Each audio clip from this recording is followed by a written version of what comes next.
incarcerated populations too, and Loyola Academy, Loyola University with Angela, and then yesterday at Yale, and then tonight as well. So there's a lot of, this is very lively right now, this discussion. And I wonder whether it's a piece that should continue or should stop. I mean, I've really been brought to wonder about that. In the story, to say what she did, she takes the liberal view through the character of the son, Julian, who was educated in the North, of course, and exposes him. And she takes the fossilized view of the mother, you know, that we still see rampant in our culture now. So it was rampant then. When I first started to do this piece, it was rampant at that point in 1998, and it continues now. But as one of the somebody said, it continues in a different form. Actually, Angela, you said that at the beginning, not with the red handbag, but in other forms, the same kind of violence that we see. So what I did, when I'm just going to talk a little bit about what I did and what I think that O'Connor is reaching for, and what I'm trying to also reach for in the performance of the story. The estate agreed to give me the rights to create 3 stories for the stage in 1998, but the mandate was clear. I could not change a single word. It had to be accomplished verbatim. And I've had many encounters with Flannery's cousin, and that was crystal clear. She was a lawyer. She went to school around the time that RBG was at Harvard and practiced in New York City, and now lives in the South. So you get a picture. And she's a remarkable woman, but she said not a word changed. She and her sister, who was alive then, said, you know, because they said, what do you want to do with this story? And I said, I want to put O'Connor's imagination on stage. I do not want O'Connor on stage narrating it. I just want her imagination on stage. So I was actually exhilarated by the challenge, because I knew that it wasn't going to be romantic, because the writer's not romantic. I was not going to put her on stage. And how to put every single word up there and not be boring, you know? Because for sure in the theater, we have to have a bit of showbiz or it ain't gonna work. So I was invited to the University of Iowa, and again, that was auspicious for me because that's where she was in 46. And I went there in 98 and worked with students and began to, and with a couple of, then later with professional actors at Sundance Theater Lab. And Robert Redford looked at it, and so many people have been influenced by O'Connor. This comes out of the woodwork, you know, when you start to mention O'Connor, everyone says, oh, she's inspired me tremendously. And then finally it went to off-Broadway in 2001. In fact, our first day of rehearsal was the day of 9/11, so, which we did not, in fact, rehearse, but that was also weirdly cosmic, you know, to have that as the event that happened on the first day of rehearsal. We did not go for 4 days until Friday to start rehearsing, but to have that material to work with in the time that New York City was thrown into at that moment was really something. It was really extraordinary. So that was, it did run for several months at New York Theater Workshop. In the theater, we're not into reverence, or I'm the kind of theater director that is not into reverence, but rather getting to the heart of something. The god of the theater is Dionysus, and he provokes, and he stirs things up, and he shakes things up, and I wanted to do that. So I started thinking about how to create this story for the stage. Since I am mad about Flannery O'Connor and encountered her when I was 19 and felt that my head was kind of blown open by her by the kind of dramatic structure that she had in a very short form. And then at that point I was an English major, went into theater, and knew that I wanted to bring her to the stage. So there were two large parts for me that I saw in the stories. One is the featured characters, for instance, in this particular story, it's the mother and Julian and his mother. And then there's the narration. The narration is huge. And this is something that could seem, could be performed by one person, but I didn't see it that way. I wanted to have it performed and embodied by a cast of white and black actors who would take on the view of looking at what happens on the bus and looking at how this mother and this son, who honestly, it could be, it's a white mother and a son, but we all understand the late adolescence against the mother, and that happens in every race. Yes, it's everywhere. That is a universal. However, here we have it in very clearly, with these two characters in the South. The more I worked on this, the more I saw that this narration was, and embodying it was an opportunity. And having the characters emerge out of this narration is something that could create a kind of relief sculpture, or even kind of like a jazz piece of music where somebody comes out in the front and then goes back into the crowd. So it's like it's an ensemble piece in which, when the bus is created, the black actors are in the margins looking at what the white actors are doing, and at one point one of them says, "Everybody was white." So the way that's spoken, there's a tease. There's again, I want to push the angle of comedy, because I started to see this narration and this on the stage as almost an apocalyptic or an eschatological crowd speaking about, in agreement, white and black, from a place from the other side, coming back to say, like Puck in, Midsummer Night's Dream, what fools these mortals be. Wow.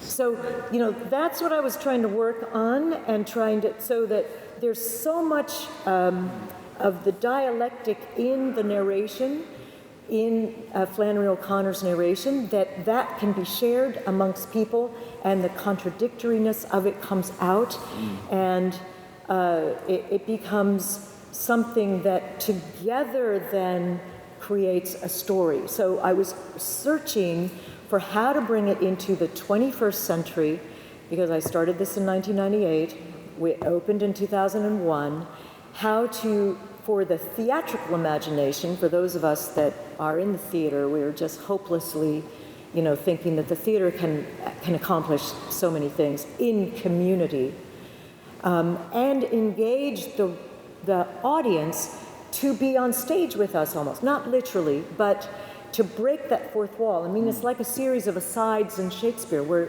continuously the speakers, the narration, and Julian and his mother are all approaching and enlisting the audience for an understanding of their point of view, thus, in the end, implicating all of us. It's like a plague on all our houses. So, therefore, inviting an audience in and implicating everybody in the shock of what happens. All right, so I did cast it according to the race of characters on the bus. I remember wrestling with this. I was in Milledgeville, where Flannery O'Connor, she was born in Savannah, but then she lived in Milledgeville after she was about 14 or so. And I was walking around there, immersed in the culture and talking to everybody that she knew, and was thinking about how to put this together. And I realized that it needed to be cast according to those people on the bus. The large Negro, the woman with the same hat, the child, and then how all of those people could also be narrators and surprisingly turn up on the bus. So, I can't bring you all the way through it. You sort of have to see it. But the surprise of the white people being on the bus and then the black people entering the bus is the shock of, and the continually with the comic angle, with some things that, we see how ridiculous. For instance, before they get on the bus, they're waiting for the bus stop. The lead narrator in this story is a black actor who plays later on at the very end, and it always gets a laugh. It's a really interesting moment where he says, "And a little boy." And so he becomes the little boy in that moment. And another actor says, "With a blue feather," and puts the blue feather in his hat. And he's just becomes the little boy in that moment. He is the lead narrator who enters into the story saying, starting the prologue, and then also has the last lines of the play, of the story, that end with guilt and sorrow, like the knife of conviction that enters, that allows heaven to actually happen when we face ourselves and acknowledge. So he is like he is the black alter ego to the white boy, watching him, but also on the bus playing the child. And interestingly, the relationship between the mother and the son is so much of literature is about who are you and who am I. Their argument about you don't know who you are, I certainly do know who I am, you don't know who you are. And we can imagine the child and the parent, especially a child educated from and comes back to the provincial place, provincial used in a different way than how Rufus used it, which I like very much that. But that he comes back and speaks to the mother, and in the end, when he's actually killing her with his words, he says, "You don't know who you are." And he it's a slam dunk. It's like, ha, I got ya. He doesn't know he's killing her. He is killing her. She doesn't know that she loves the little boy more than, she doesn't understand her love. She doesn't understand herself. She does not know herself, and he does not know himself. That is one of the interesting points of this, with the existential question being, tossed back and forth between a mother that we all recognize, the old-fashionedness of that story, and the young, I'm going to tell you everything because I've learned it all, kind of young man, which is really the Flannery character, or many of us who come back to the family. All very loose, of course. But it's all through this comic angle, which I feel has a divine comedic view, searching, stretching, reaching for something beyond what we see and what is even beyond our imaginations. But it's there where we can access it. We can reach for it. And I think that goes to the Teilhard de Chardin, also reaching and rising for and crashing through consciousness. I tested I'll just go back to what I was doing. I tested the distribution of the lines every day in the rehearsals and made my way into an understanding that there was this comic shared agreement amongst the narrators, that Julian's mother, like a kind of diva or a debutante, wants to jumpstart the action and create her character like a little, almost like I want to start this play. And so in the first paragraph, which I call the prologue, she says, and she's not speaking as the character in quotes, but I give her the permission. The actor on stage is so excited to become this character that the text is, she said Julian could at least put himself out to take her, considering all she did for him. So you can imagine that's narration. That's not in quotes. But I chose for her as the character that can't wait because everything's so much fun.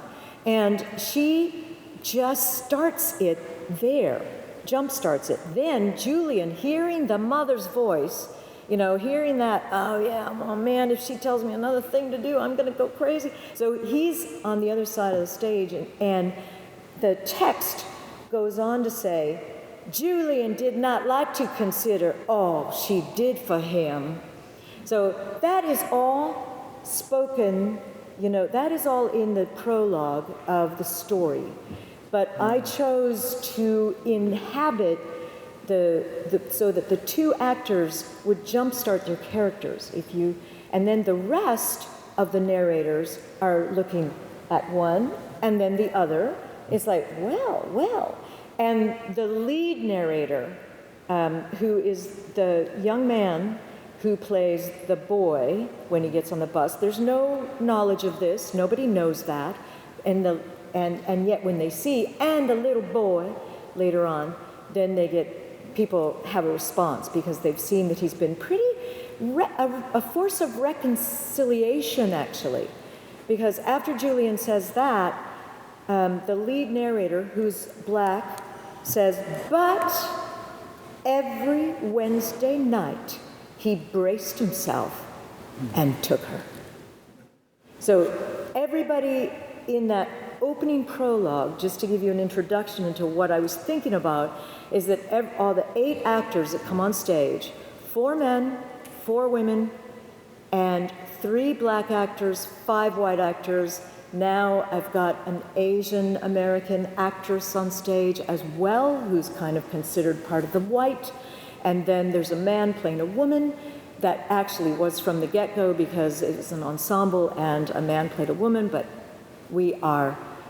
I think this works. We're in the theater, we play parts. So he plays a woman as a woman, and that's just simple, like that. They all look at the 2 that are going to be the subject of our discussion, our observation, in the story. So the lead narrator also, just on this subject, he has the last words, and he says that the beginning, he talks about Julian at the very end of the story, and ends it with guilt and sorrow. And there's a sort of, because of course Julian says mama for the first time. This is a story between a mother and a son. And in fact, interestingly, when we were in jail on Monday at DOC Manhattan in the Tombs, we spoke to about 50, we performed for 50 to 60 men, all black, one white. And one of them turned to the other and said, look how he's treating his mama. So we had terrific responses and to this sort of thing. But also, the black man who speaks the beginning, the end, plays the little boy, also as the leader, as the youngest, as the black man, is the leader of the entire piece.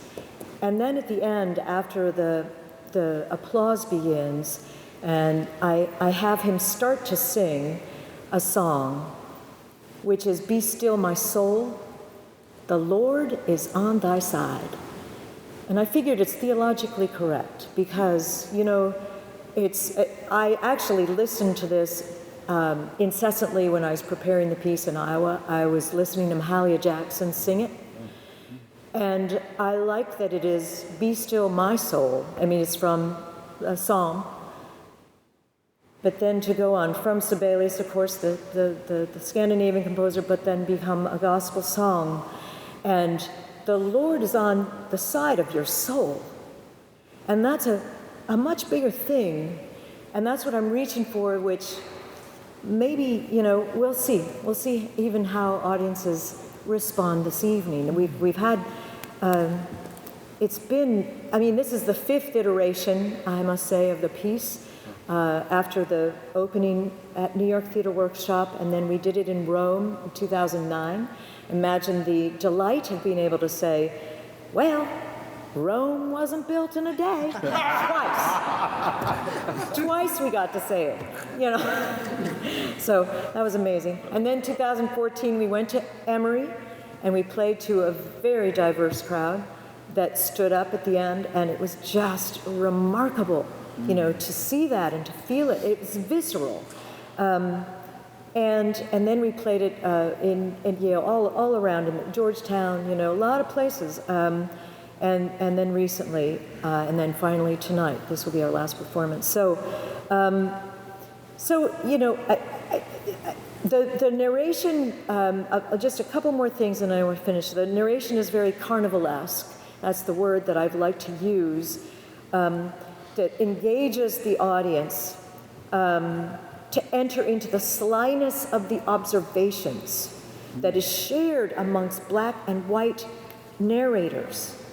So it captures the inimitable imagination of O'Connor's angle of comedy and seeing it from a larger point of view of God. It's like people talk about the Dalai Lama laughing a lot and smiling. That's remarkable to be in that place where, don't we want to be in that place where we are together and there's no difference and we are together. So we have to go through hell first, and purgatory may be what we're enduring now.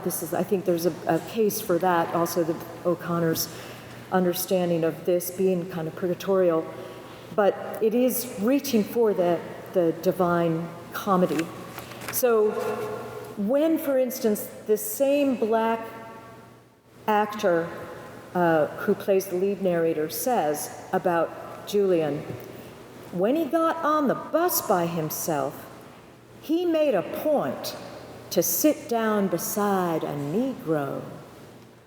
Okay, so it's actually really interesting. It's very funny. Because a black actor is saying, he made a point, he's a poseur, Julian, and tries to show, he's really trying to win against his mother. That's the argument he wants to win. But he's teasing him and saying, and we have a black man saying, he wants to sit by a Negro. Well, and usually, it's a response that is very engaging, actually. Coming from the mouth of a black actor, it becomes more alive and it taps our collective memory in the history of our own country.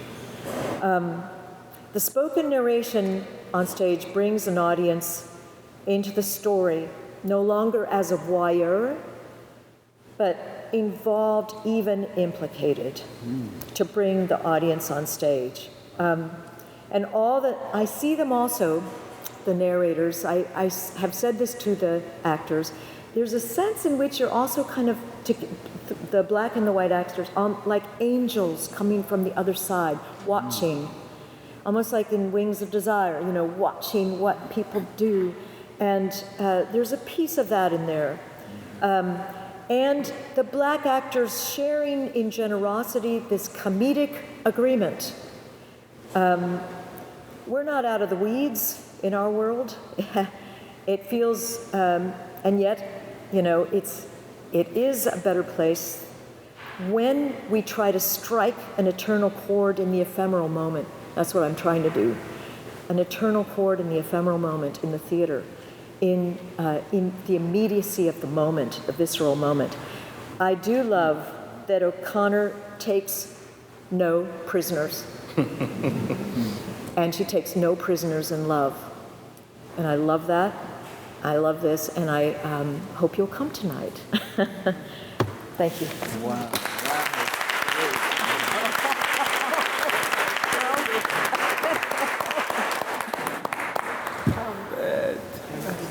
Thank you to our panelists.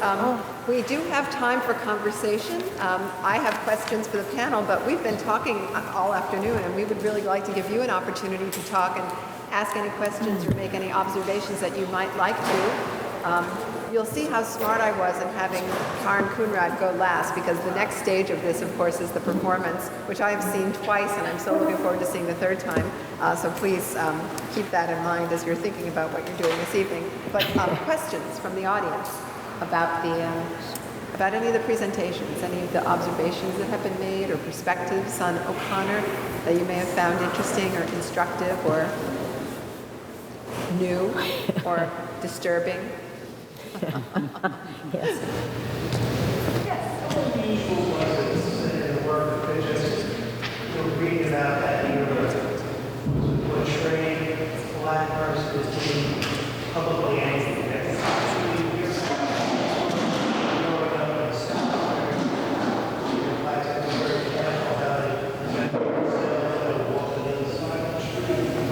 And I can see that being parallel and someone, but this woman was very public about it. So how unusual is it to portray that?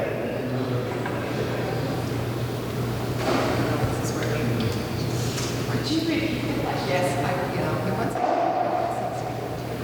you would help to turn it on. Yeah. The question was how unusual is it to portray an angry black person in literature? Because in the South at the time when O'Connor is writing, there was a James Baldwin calls it the Kabbalah. There's the code by which you have to live, and you do not overstep a line because you could end up dead. And so it was yeah, it's not working again. So you had to conduct yourself very carefully. So that's a great observation. And even among O'Connor's characters, it's unusual for someone to behave the way that the woman on the bus does. She's really good at depicting the relationships between blacks and whites. In fact, I was just thinking about this when Karen was talking about the effect of having some of the black actors laughing at the white people. Black people laugh at white people all the time in O'Connor's stories, and most of the white people are unaware of it. Right. The phrase "tomming" has been created to describe this. They will act in such a way that will appease white people, but in reality, they have a private, inviolable self that they could keep to themselves.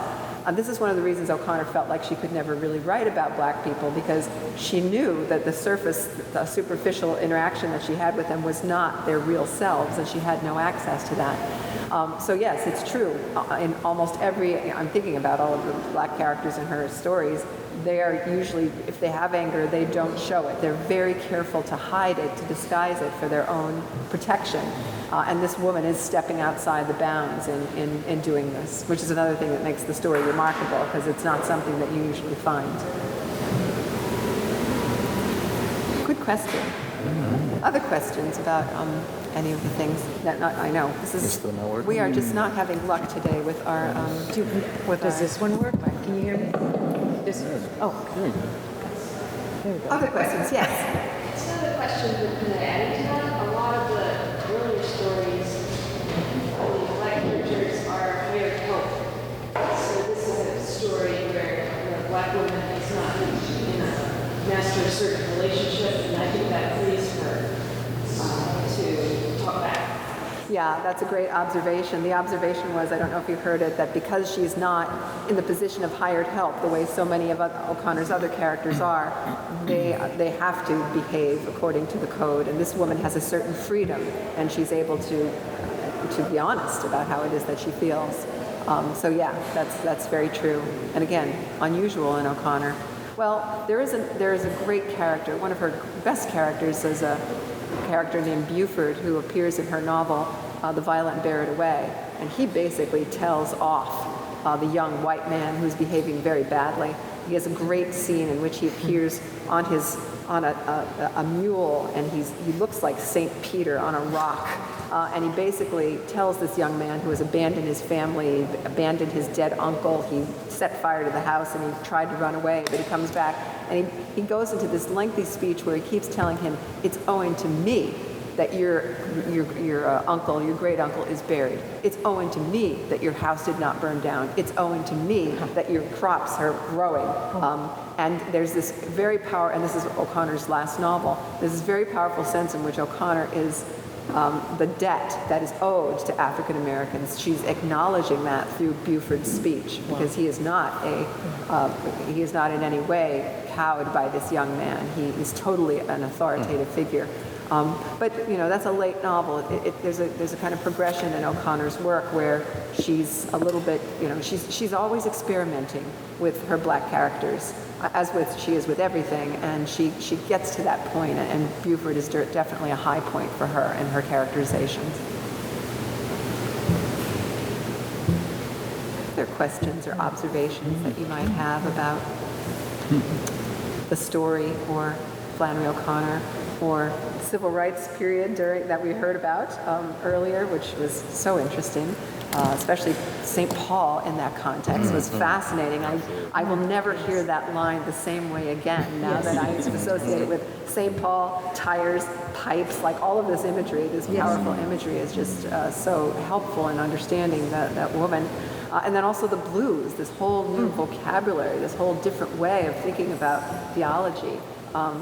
I was thinking as you were talking, I don't know if O'Connor, she had no ear for music, none whatsoever. No. She used to say, I have the original tin ear. And she didn't have a record, she didn't get a record player later in life, but she really didn't care for music. She didn't listen to it, which is so strange because she has such a great ear for idiom with voices. She gets them. So it's interesting that she didn't care for music. So I would love to know what she would think of the blues. I think you've given me an idea for a poem. Flannery O'Connor and the blues. Yes, Mary. There's been a lot of talk about theology, and I'm going to ask a really sort of simple, embarrassing question, but to some degree, is this a story about grace, which O'Connor really loves to write about? At the very end, when Julian is so horrified, and he is about to embark on a life of guilt and shame. So is your reading... Sorrow, thank you, sorrow. Not shame. That for O'Connor, that's actually graceful in a technical way that needed to happen, and that's happening to us as readers? Or, sorry, it's a really basic question, but I just want to hear what you're thinking. I do think it's an entrance into grace, and that's why it's like the beginning, Julian is slammed. It's beyond, it's the kind of thing that happens in the theater, right, in this short story. It's thrilling in that sense, because it's like so much is happening. The mother dies, and the audience is just, what? And he says, Mama, for the first time, had never said that before in the whole story. And Mama, he understands, and that happens in Shakespeare all the time. The relationship is either cut or it's bonded. The bond is restored because he says, Mama, then he goes for help, help, help. But his voice was thin, hardly a thread of sound, and I don't remember all the rest, but then he enters the world of guilt and sorrow. And so that guilt and sorrow leads to a whole new, through humility, a whole new consciousness. And I do think that that's grace. I think that recognition is really critical. And then we sing, the way we treat it in the theater is that the young boy who's the alter ego, playing the little black boy on the bus, he's actually the lead narrator, then he leads all the company to sing, Be Still My Soul. So there's leadership in that youth. So we are getting the youthful voices, now like Greta, talking about climate change, saying powerful things. And the black voice that is coming forward now as never before in a powerful way. to address and restore the narrative, like Brian Stevens says. He says, in Just Mercy, we have to fix this narrative, man, because it is not we don't have the narrative straight. And he's a wonderful, kind, full man every time I've seen him talk, and wow, writes a book called Just Mercy. Amazing. Incredible. Yeah. So I think it's a beginning of something, which isn't told us because she doesn't teach lessons. It's just like, there we are, curtain down, blackout. And the fact that she leaves Julian, he's postponing from moment to moment his entry into the world of guilt and sorrow. He's still resisting it. The tide of darkness is carrying him. So he's on the threshold of it. He hasn't quite entered it yet. And when we think of how Julian, at the beginning of the story, he's got his arms pinned to his back like Saint Sebastian, having been pierced with the arrows, this hilarious image of this martyr, right? Julian, he's a terrible person. He never does a single kind or nice thing willingly in the course of the story. He is so much better off after he kills his mother. Yes. And this is how O'Connor works. After he kills his mother, and after he encounters this woman who is an agent of grace, the black woman on the bus with her little boy, and so often in O'Connor's stories, she says she uses violence because her characters' heads are so hard that nothing else will penetrate. So it takes somebody to punch his mother in the face and lay her out on the sidewalk for him to realize his obligations as a son and that he loves her. Speaking of tough enough, this is tough love that O'Connor is constantly having her characters endure and be shown. And grace often comes about through a very undesirable way, usually through a person who, the main character who gets grace, is an undesirable person. A mass murderer, a crazy girl in the doctor's office, always people who are threatening in some way, and then they become the agents of grace. Yeah, that's a great question. Just a small question to you, Angela, because I think this is like the second or third time that I've heard you say today that Julian killed his mother. And I'm not sure why you're phrasing it that way, because the woman punched the Mrs. Chesney. As I read it in the story, takes the red bag, right? And so I'm wondering, are you meaning to characterize it as a punch when it seems as the story characterizes that encounter as she swung the bag at her? And then secondly, when you say that Julian killed his mother, are you being intentionally provocative in the sense that, as opposed to being literal? Actually, the violence that takes place is weirdly, vaguely described. It doesn't actually say what happens. It's kind of like Greek tragedy, right? It's just all of a sudden there's this violent motion, the bag is swung, and then Julian's mother is sitting on the sidewalk. But she's not out of her mind yet. Right. If Julian had walked over to her and helped her up kindly and spoken to her and maybe even tried to get her some medical attention, she probably would have been okay. Yeah. What really kills her is his cruelty. Poison in the ear. Yeah, he absolutely is poisonous to her to the point where that's when her blood pressure. And of course, the whole blood pressure going up is foreshadowed from the very first line, right? When we're told at the very beginning that the doctor told her that, So we're waiting for it, right? And we've read enough literature to know that, the gun that's hanging behind above the mantelpiece is going to go off, right, before the show is over. So there's nothing wasted in O'Connor's story.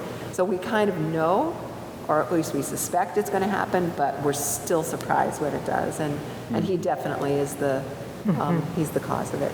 And the other interesting thing about Mary's question about guilt is Julian doesn't think he does anything wrong. He has no concept of sin as applying to him. He doesn't really believe in sin. Right. His ideas are entirely secular, even though he thinks he's Saint Sebastian. So he has no moral or theological center. And now, all of a sudden, he understands sin and he has to own it. And so guilt is the best thing that can happen to him, because guilt is the first step on the way towards, receiving mercy and being forgiven. But before, he didn't think he needed to be forgiven for anything. In a sense, Julian reminds me of the apostle Paul before he becomes converted. Of course, is Saul, the Pharisee who's persecuting the church. Yeah. And in fact, it says there in Acts chapter 8 that when Stephen, the first martyr, was being stoned to death, those who threw the stones took off their coats and laid them at the feet of Saul, who was approving of the death. So that in the next chapter, when Saul is on the road to Damascus in order to persecute more Christians, he's confronted by the risen Christ. Saul, Saul, why do you persecute me? And then, of course, that leads to the conversion. So the man who built his career on persecuting the church now becomes the one who spreads the gospel and writes most of the New Testament. And so then in one of his last letters to Timothy, he's in a Roman prison, and he's writing one of his last letters, and he says to his protege, "Why would God choose a vessel like me to preach the message of grace? In order to show that God can use the worst of us in order to proclaim his message, and in order to prove the unlimited patience of God toward those who would receive his son." And I think that's Julian. What makes Julian such a potential leader in the aftermath of his mother's death is the depth of his sorrow and guilt. I'm almost longing, as I read the story, for a part 2.